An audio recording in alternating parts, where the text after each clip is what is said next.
Hello guys and welcome back to best car picks. നമ്മൾ ഇന്നത്തെ വീഡിയോയിലൂടെ ഡിസ്കസ് ചെയ്യാൻ പോകുന്നത് BYDയെ പറ്റിയാണ്. ഈ BYDയെ പറ്റി എന്ന് പറയുമ്പം അവരെ പറ്റി എന്താണ് പറയാനുള്ളത് ചിലപ്പോൾ നിങ്ങൾ ചോദിക്കുമായിരിക്കും. 3 കാര്യങ്ങളാണ് ഈ വീഡിയോയിലൂടെ നമ്മൾ പറയാൻ പോകുന്നത്. ഒന്ന്, ഇവരുടെ ഏറ്റവും ലേറ്റസ്റ്റ് ആയിട്ട് വരാൻ പോകുന്ന പുതിയ E-MAX 7 എന്ന് പറയുന്ന നമ്മുടെ പണ്ടുണ്ടായിരുന്ന E6ൻ്റെ റീപ്ലേസ്മെൻറ്റ് ഒരു പുതിയ MPV വരുന്നുണ്ട്, അതിനെപ്പറ്റിയുണ്ട്. അതുപോലെ തന്നെ പിന്നെ ഇവർ ഇന്ത്യയിൽ PHEV വണ്ടികൾ കൊണ്ടുവരുന്നതിനെ പറ്റി പ്ലാൻ ചെയ്യുന്നുണ്ട്, അതിനെപ്പറ്റി നമ്മൾ പറയുന്നുണ്ട്. പിന്നെ ഇവരുടെ ഒരു പുതിയ SUV അതായിരിക്കും ഇനിയിപ്പം ഈ വണ്ടി കഴിഞ്ഞാൽ പിന്നെ മിക്കവാറും അടുത്ത് വരാൻ പോകുന്നത്. അതായത് ഒരു 15 to 25 lakhs പ്രൈസ് പോയിന്റിൽ ഒരു പുതിയ നമ്മുടെ ക്രെറ്റ EV അതുപോലെ കർവ് EVയുടെ ഒക്കെ റൈവലായിട്ടുള്ള ഒരു പുതിയ ഇലക്ട്രിക് SUV നമ്മുടെ BYD പ്ലാൻ ചെയ്യുന്നുണ്ട്. സോ ഇത്രയും കാര്യങ്ങളാണ് നമ്മൾ നോക്കാൻ പോകുന്നത്. ഇതിലെന്തായാലും ആദ്യം തുടങ്ങുന്ന ഇവരുടെ പുതിയ ഏറ്റവും ലേറ്റസ്റ്റ് ആയിട്ട് വരാൻ പോകുന്ന വണ്ടി തന്നെ ആയിരിക്കണമല്ലോ. അതാണ് ഇവരുടെ ഇൻ്റർനാഷണലി വരുന്ന BYD M6 അഥവാ ഇന്ത്യയിൽ അവർ E-MAX 7 എന്ന് വിളിക്കുന്ന E6ൻ്റെ റീപ്ലേസ്മെൻറ്റ്. ഈ പണ്ട് E6 ഇവിടെ ഉണ്ടായിരുന്ന സമയത്ത് ഒരു പ്രശ്നം എന്താണെന്ന് വെച്ചാൽ ഇന്ത്യയിൽ ആദ്യമായിട്ട് BYD കൊണ്ടുവന്ന ഒരു കൊമേഴ്ഷ്യൽ വാഹനം അല്ലാത്ത, അതായത് നമുക്കൊരു പാസഞ്ചർ കാർ എന്ന് പറയാൻ പറ്റുന്ന വണ്ടി ഇതായിരുന്നു, E6 ആയിരുന്നു. പക്ഷേ അത് കുറച്ച് ഭയങ്കര ബേസിക് ആയിരുന്നു. നമുക്ക് പറഞ്ഞു വരുമ്പം ടാക്സി യൂസ് അല്ലെങ്കിൽ ഫ്ലീറ്റ് യൂസിനൊക്കെ വളരെ നല്ലതായിരുന്നു, കാരണം നല്ല റേഞ്ച് ഉണ്ട്, അതുപോലെ ഡെയിലി യൂസ് ചെയ്യാൻ വലിയ കുഴപ്പമില്ല. പക്ഷേ ഒരു സാധാരണ കൺസ്യൂമർ പോയിന്റ് ഓഫ് വ്യൂവിൽ നോക്കുകയാണെങ്കിൽ ഫീച്ചേഴ്സ് ഇല്ല, വണ്ടി ഭയങ്കര ബേസിക് ആണ്, അങ്ങനെ കുറേ പ്രശ്നങ്ങളൊക്കെ ഉണ്ടായിരുന്നു. പക്ഷേ ഇതൊക്കെ പരിഹരിച്ചുകൊണ്ടാണ് അവരിപ്പം ഈ പുതിയ നമ്മുടെ E-MAX 7 എന്ന് പറഞ്ഞ വണ്ടി കൊണ്ടുവന്നിരിക്കുന്നത്. ഡിസൈൻ വൈസ് നമ്മൾ നോക്കുകയാണെങ്കിൽ എക്സ്റ്റീരിയറിലൊക്കെ അത്യാവശ്യം ഡിഫറൻസ് വന്നിട്ടുണ്ട്, ഗ്രില്ല് മാറിയിട്ടുണ്ട്. ആക്ച്വലി ഇന്ത്യയിൽ വരുന്ന വണ്ടിയിൽ ഈ ഗ്രില്ലായിരിക്കില്ല, നമുക്ക് കുറച്ച് വ്യത്യാസം ഉണ്ടാവും. ഇതിപ്പോൾ M6 ആണ് ഞാൻ കാണിച്ചുകൊണ്ടിരിക്കുന്നത്. E-MAX 7ൻ്റെ കറക്റ്റ് ഇമേജ് നമുക്ക് ഇതുവരെ ഫുള്ളായിട്ട് കിട്ടിയിട്ടില്ല, ചെറിയ ചെറിയ ടീസേഴ്സ് ഒക്കെ ഉണ്ട്, അത് മാത്രമേ ഉള്ളൂ. പക്ഷേ ഇൻ്റർനാഷണലി വരുന്ന സെയിം വണ്ടി തന്നെയാണ്. നമുക്കിവിടെ അറ്റോ 3 ഇൻസ്പയർഡ് ആയിട്ടുള്ള ഒരു ഗ്രില്ലായിരിക്കും കിട്ടാൻ പോകുന്നത്. പക്ഷേ ബാക്കി ഹെഡ്ലൈറ്റിൻ്റെ ഡിസൈനൊക്കെ സെയിം ആണ്. LED ഹെഡ്ലൈറ്റും അതുപോലെ DRLs ഒക്കെ ഒരു വാഹനത്തിൽ വരുന്നുണ്ട്, അതൊക്കെ നല്ലൊരു പാറ്റേൺ ആണ്. നേരത്തെ വണ്ടിയിൽ നമുക്ക് പ്രൊജക്ടേഴ്സ് ആയിരുന്നു, പക്ഷേ ഹാലജൻ ആയിരുന്നു, ഇതിൻ്റെ അകത്ത് മാറി. ഇനി സൈഡ് പ്രൊഫൈലിലേക്ക് വരികയാണെങ്കിൽ ഡയമെൻഷൻസ് വൈസ് ഓൾമോസ്റ്റ് E6 ആയിട്ട് വളരെ സിമിലർ ആണ്, കാരണം ജസ്റ്റ് ഒരു ഫേസ് ലിഫ്റ്റ് ആണ്, അല്ലാണ്ട് ഭയങ്കര വലിയൊരു ജനറേഷൻ അപ്ഡേറ്റ് പോലത്തെ വണ്ടിയൊന്നും അല്ല. നമുക്ക് മെയിനായിട്ട് ഡിഫറൻസ് പറയാൻ പറ്റുന്ന അലോയ് വീൽസിൻ്റെ കാര്യത്തിലാണ്. ഇതിപ്പോൾ M6ൻ്റെ അലോയ് ആണ്. ഇന്ത്യയിൽ ചിലപ്പോൾ ഇത് വരാം, ചിലപ്പോൾ എന്തെങ്കിലും ഡിഫറൻസ് ഉണ്ടാവാം. എന്തായാലും സൈഡ് പ്രൊഫൈലിൽ കാണാനുള്ളൊരു ഡിസൈൻ ഏകദേശം ഇതുപോലെ ഇരിക്കും. ഇനി അതുപോലെ തന്നെ റിയർ പ്രൊഫൈലിലേക്ക് വരികയാണെങ്കിൽ ഇവിടെയും നമ്മൾ E6 വെച്ച് കമ്പയർ ചെയ്യുന്ന സമയത്ത് ടെയിൽ ലാംപ്സിൻ്റെ ഒക്കെ ഡിസൈനിലൊക്കെ അത്യാവശ്യം ഡിഫറൻസ് വന്നിട്ടുണ്ട്. ഒരു ചെറിയ സ്പോയിലർ പോലെ വന്നിട്ടുണ്ട് റൂഫ് റെയിൽസിൽ. നമുക്ക് ഷാർക്ക് ഫിൻ ആൻറ്റന അവൈലബിൾ ആണ്. അതുപോലെ ബാക്കിൽ വൈപ്പർ വാഷർ ഡിഫോർ എല്ലാ സാധനങ്ങളും ഉണ്ട്. പിന്നെ ഈ ടെയിൽ ലാംപ്സ് നോക്കുകയാണെങ്കിൽ ഇത് മറ്റേ E6 ഉണ്ടായിരുന്നാലും കുറച്ചും കൂടെ വലുതായിട്ടുണ്ട്, അതായത് ഇത്രയും കൂടെ നീളം കൂടുതലാണ്. മറ്റത്തിൽ കുറച്ചും കൂടെ ചെറിയ ടെയിൽ ലാംപ്സ് ആയിരുന്നു, ഇതിനകത്ത് പക്ഷേ ഇച്ചിരിയും കൂടെ നീളം കൂട്ടിയിട്ട് അത്യാവശ്യം സ്ലീക്ക് ആയിട്ടുള്ളൊരു ടെയിൽ ലാംപ്സ് കൊടുത്തിട്ടുണ്ട്.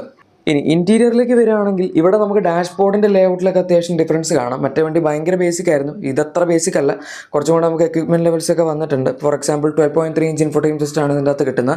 ആൻഡ്രോയിഡ് ഓട്ടോ, ആപ്പിൾ കാർപ്ലേ എല്ലാം സപ്പോർട്ട് ചെയ്യുമെന്ന് വിചാരിക്കാം.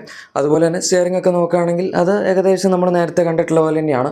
Cruise control, steering mode controls ഒക്കെ എക്സ്പെക്ട് ചെയ്യാം. പിന്നെ ക്ലസ്റ്റർ അത് സാധാരണ ഒരു അനലോഗ് ക്ലസ്റ്ററും നടുവിലൊരു MID പോലെയാണ് കൊടുത്തിരിക്കുന്നത്, ഫുള്ളി ഡിജിറ്റൽ ആയിട്ടുള്ള ഒരു ക്ലസ്റ്റർ അല്ല. പിന്നെ നടുവിൽ കൊടുത്തിരിക്കുന്ന 12.3 ഇഞ്ച് സ്ക്രീൻ, റൊട്ടേറ്റിംഗ് സ്ക്രീനാണ് BYDയുടെ മിക്ക വാഹനങ്ങളും വരുന്ന പോലെ.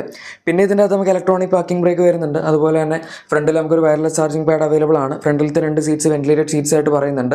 പിന്നെ ഒരു പാനറോമിക് ഗ്ലാസ് റൂഫ് ഈ വാഹനത്തിൽ വരുന്നതായിട്ട് പറയുന്നുണ്ട്. സൺറൂഫ് ആയിരിക്കും എന്ന് പറയുന്നില്ല, അതായത് നമുക്ക് ഓപ്പൺ ചെയ്യാൻ പറ്റുന്ന ഒരു സംഭവം ആയിരിക്കും എന്ന് പറയുന്നില്ല. പക്ഷേ ഒരു പാനറോമിക് ഗ്ലാസ് റൂഫിൻ്റെ കാര്യം എന്തായാലും ഒരു കൺഫേം ചെയ്തിട്ടുണ്ട്. ഈ പറഞ്ഞ സാധനങ്ങളൊന്നും നേരത്തെ വണ്ടിയിലില്ലായിരുന്നു, ഭയങ്കര ഞാൻ പറഞ്ഞല്ലോ ബേസിക് ആയിട്ടുള്ളൊരു വണ്ടിയായിരുന്നു. ഇനി സീറ്റ്സ് നോക്കുകയാണെങ്കിൽ അതിൻ്റെ ഫ്രണ്ടിലത്തെ സീറ്റ്സിൻ്റെ ഒരു ഡിസൈൻ പാറ്റേൺ വരുന്നത് ഇങ്ങനെയാണ്. നമുക്ക് 2 സൈഡിലും ഇലക്ട്രിക് അഡ്ജസ്റ്റ്മെൻറ്റ് സീറ്റ്സ് ഇൻ്റർനാഷണലി കിട്ടുന്നുണ്ട്, ഇന്ത്യയിലേക്കുള്ള ഒരു കറക്റ്റ് സ്പെക്ക് ഇതുവരെ വന്നിട്ടില്ല. പിന്നെ നമുക്കിവിടെ നോക്കുകയാണെങ്കിൽ സെൻറ്റർ കൺസോളുകൾ കൊടുത്തിട്ടുണ്ട്. സാധാരണ ഡെഡിക്കേറ്റഡ് സ്കേറ്റ് ബോർഡ് പ്ലാറ്റ്ഫോമിൽ വരുന്ന വണ്ടികൾ പോലെ 2 കൺസോൾ പോലും ഇല്ല, അതായത് ടോപ്പിലും താഴത്തും സ്റ്റോറേജ് വരുന്ന പോലെ ഇല്ല, ഇതിന് മുകളിൽ മാത്രമേ സ്റ്റോറേജ് ഉള്ളൂ. പക്ഷേ അവിടെ തന്നെ അത്യാവശ്യം സാധനങ്ങളൊക്കെ നമുക്ക് വെക്കാൻ പറ്റും, കുറച്ച് സ്റ്റോറേജ് ഏരിയാസ് ഒക്കെ ഉണ്ട്, ആംബ്രസ്റ്റിനകത്തും സ്റ്റോറേജ് ഉണ്ട്. ഇനി അടുത്ത് വരുന്ന സെക്കൻഡ് റോ സീറ്റ്സ് ആണ്. സെക്കൻഡ് റോ സീറ്റ്സ് നമുക്ക് അഡ്ജസ്റ്റ് ചെയ്യാൻ പറ്റും, റിക്ലൈൻ ചെയ്യാൻ പറ്റും, ഫോൾഡ് ചെയ്യാൻ പറ്റും, എല്ലാം ചെയ്യാൻ പറ്റും. പിന്നെ ആവശ്യത്തിന് സ്ഥലമുണ്ട്. സ്കേറ്റ് ബോർഡ് EV ആർക്കിടെക്ചർ ആയതുകൊണ്ട് തന്നെ നല്ല വീൽ ബേസ് ഉള്ള വണ്ടിയാണ്, അതുകൊണ്ട് സ്പേസ് മാനേജ്മെൻ്റ് ഒക്കെ ഒരു പ്രശ്നവും വന്നിട്ടില്ല. പിന്നെ ബാക്കിൽ 3 അഡ്ജസ്റ്റബിൾ ഹെഡ് റെസ്റ്റുകളും അതുപോലെ നമുക്ക് 3 പോയിന്റ് സീറ്റ് ബെൽറ്റ്സ് ഒക്കെ അവൈലബിൾ ആണ്. ഇന്ത്യയിൽ അവർ 6 സീറ്റർ വണ്ടി കൊണ്ടുവരുമെന്നും പറഞ്ഞിട്ടുണ്ടായിരുന്നു, അപ്പോൾ ചിലപ്പോൾ നമുക്ക് ഇവിടെ ക്യാപ്റ്റൻ സീറ്റ്സ് എല്ലാ വാഹനവും കിട്ടാൻ ചാൻസ് ഉണ്ട്. ഇനി അടുത്ത ലാസ്റ്റ് ആൻഡ് ഫൈനലായിട്ട് വരുന്നത് ഇതിൻ്റെ റിയർ സീറ്റ്സ് ആണ്, അതായത് തേർഡ് റോ സീറ്റ്സ്. E6 ആയിരുന്ന സമയത്ത് വണ്ടി കാണുമ്പോൾ നമുക്കൊരു 7 സീറ്ററിൻ്റെ ലുക്കൊക്കെ കിട്ടുമെങ്കിലും പറഞ്ഞു വരുമ്പോൾ വണ്ടി 5 സീറ്റർ ആയിരുന്നു, അതും ഒരു ചെറിയ പ്രശ്നമായിരുന്നു. ഫ്ലീറ്റ് യൂസ് ഒക്കെ വരുമ്പോഴേക്കും ഒരുപാട് ആൾക്കാർ കയറ്റിക്കൊണ്ട് പോകണമെന്നൊക്കെ ഉണ്ടെങ്കിൽ ആ വണ്ടിയിൽ അത് പറ്റില്ല, 5 പേർക്കേ പറ്റുള്ളൂ. ഡിക്കിയിൽ ആരെയും ഇരുത്തിക്കൊണ്ട് പോകാൻ പറ്റില്ലല്ലോ കൺസ്യൂമർ ഓർ ഫ്ലീറ്റ് യൂസ് വരുമ്പോഴേക്കും. പക്ഷേ ഈ വണ്ടിയിൽ എന്തായാലും അങ്ങനത്തെ ഒരു പ്രശ്നമില്ല, നമുക്ക് ബാക്കിൽ അഡീഷണൽ സീറ്റ് ഉണ്ട്. അത് മാത്രമല്ല എല്ലാം ഫോൾഡ് ചെയ്തിടാണെങ്കിൽ നമുക്ക് ഇഷ്ടം പോലെ ലഗേജ് സ്പേസ് വയ്ക്കാനുള്ള ഒരു സൗകര്യം ഈ വാഹനത്തിനകത്ത് വരുന്നുണ്ട്. ഈവൻ 3 സീറ്റ്സ് അപ്പാണെങ്കിൽ തന്നെ ബാക്കിലത്തെ ഒരു ബൂട്ട് സ്പേസ് നമുക്ക് സഫീഷ്യൻ്റ് ആയിട്ട് കിട്ടുന്നുണ്ട്. പിന്നെ ഇതിൻ്റെ ബാക്കിലത്തെ പാസഞ്ചേഴ്സിനൊക്കെ നമുക്ക് എ സിയുടെ അഡ്ജസ്റ്റ്മെൻ്റ് ഒക്കെ വരുന്നുണ്ട്, രണ്ട് സൈഡ്, അതായത് സൈഡ് ബേസ്ഡ് ആണ് ഇതിൻ്റെ എ സി വെൻസ് ഒക്കെ വരുന്നത്. എന്തായാലും ഗൈസ് ഇതൊക്കെയാണ് നമ്മുടെ BYD E-Max 7ൻ്റെ ഡീറ്റെയിൽസ്. ഇനി അടുത്ത സംഭവം ഇവരുടെ പുതിയ SUV, അതെന്താണ്, എപ്പോഴായിരിക്കും വരുന്നതെന്നൊക്കെ ഏകദേശം ഒരു ഐഡിയ നമുക്കുണ്ട്. ലോഞ്ചിൻ്റെ കറക്റ്റ് ടൈം ലൈൻ ഇല്ല, പക്ഷേ 2025 ജാനുവരിയിൽ നടക്കാൻ പോകുന്ന ഭാരത് മൊബിലിറ്റി ഷോയിൽ അവർ കുറച്ച് വാഹനങ്ങൾ കാണിക്കും, അതിലേതെങ്കിലും ഒരു SUV ഇന്ത്യയിലേക്ക് വരും എന്നും പറഞ്ഞിട്ടുണ്ട്. ആക്ച്വലി BYD ഒഫീഷ്യലായിട്ട് പറഞ്ഞിട്ടുള്ള കാര്യങ്ങളാണ് ഇതൊക്കെ. ഓട്ടോകാർ പ്രൊഫഷണലിനാണ് അവർ ഇത് റിപ്പോർട്ട് ചെയ്തിരിക്കുന്നത്. ഈ സംഭവം എന്താണെന്ന് വെച്ചാൽ അവർ ഇന്ത്യയിൽ 20 to 50 lakhs പ്രൈസ് പോയിന്റിൽ ഇടയിൽ ഒരു SUV ആണ് ഇപ്പോൾ പ്ലേസ് ചെയ്യാൻ ഉദ്ദേശിക്കുന്നത്. 50 എന്ന് പറയുന്നത് ഒരു ജസ്റ്റ് ഒരു റെഫറൻസ് പോലെ പറഞ്ഞായിരിക്കും, കാരണം ഓൾറെഡി അവർക്ക് അറ്റോ 3 അതുപോലെ സീലും ഒക്കെ 50 lakhs അവൈലബിൾ ആണ്. പക്ഷേ അതിൻ്റെ താഴേക്ക് വരുമ്പോൾ ഇപ്പോൾ നമുക്ക് അറ്റോ 3 ആണെങ്കിൽ തന്നെ 25 lakhs റേഞ്ചിലാണ് ഇപ്പോൾ സ്റ്റാർട്ട് ചെയ്യുന്നത്. അതിൻ്റെ താഴേക്ക് വരുമ്പം അവർക്ക് വേറെ ഓഫറിങ്സ് ഒന്നും ഇല്ല. സോ 15 to 25 lakhs ഒരു പ്രൈസ് പോയിന്റിൽ ഒരു മാസ് മാർക്കറ്റ് EV, ആ ഒരു പ്രൈസിലാണല്ലോ കൂടുതൽ കമ്പനികൾക്കും ഇഷ്ടംപോലെ ഇലക്ട്രിക് വാഹനങ്ങൾ വിൽക്കാൻ പറ്റുന്നത്. അതിന് മുകളിലേക്ക് പോവുകയാണെങ്കിൽ വണ്ടികൾ വിൽക്കും, പക്ഷേ എന്നാൽ അത്രയും അങ്ങോട്ട് ഒരു സെയിൽസ് പോയിന്റ് ഓഫ് വ്യൂവിൽ നോക്കുകയാണെങ്കിൽ അത്ര നല്ല ഓപ്ഷൻ അല്ല. അതുകൊണ്ട് തന്നെ ഇന്ത്യയിലുള്ള BYDയുടെ ഒരു ഗ്രോയിങ് ഡിമാൻഡ് കണ്ടുകൊണ്ടാണ് ഇവരിപ്പോൾ ഈ ഒരു തീരുമാനത്തിലേക്ക് എത്തിയിരിക്കുന്നത്. അതിന് കുറച്ച് വാഹനങ്ങൾ അവർ ഷോർട്ട് ലിസ്റ്റ് ചെയ്തിട്ടുണ്ടെന്നാണ് പറയുന്നത്. ഏതൊക്കെ വണ്ടികളാണെന്ന് പറഞ്ഞിട്ടില്ല. ചിലപ്പോൾ നമ്മുടെ BYD അറ്റോ 2, അതാണ് നിങ്ങളിപ്പോൾ കണ്ടുകൊണ്ടിരിക്കുന്നത്, ആ വണ്ടി ആവാം, ഓർ മേ ബി നമ്മുടെ അറ്റോ 3യുടെ താഴെ നിൽക്കുന്ന സൈസിലുള്ള ഏതെങ്കിലും ഒരു വാഹനം ആവാം. ഇതവർ മെയിനായിട്ട് പറയുന്നത് എന്താണെന്ന് വെച്ചാൽ നമ്മുടെ ഇനി വരാൻ പോകുന്ന മാരുതി സുസുക്കിയുടെ EVX എന്ന് പറഞ്ഞൊരു വാഹനമുണ്ട്.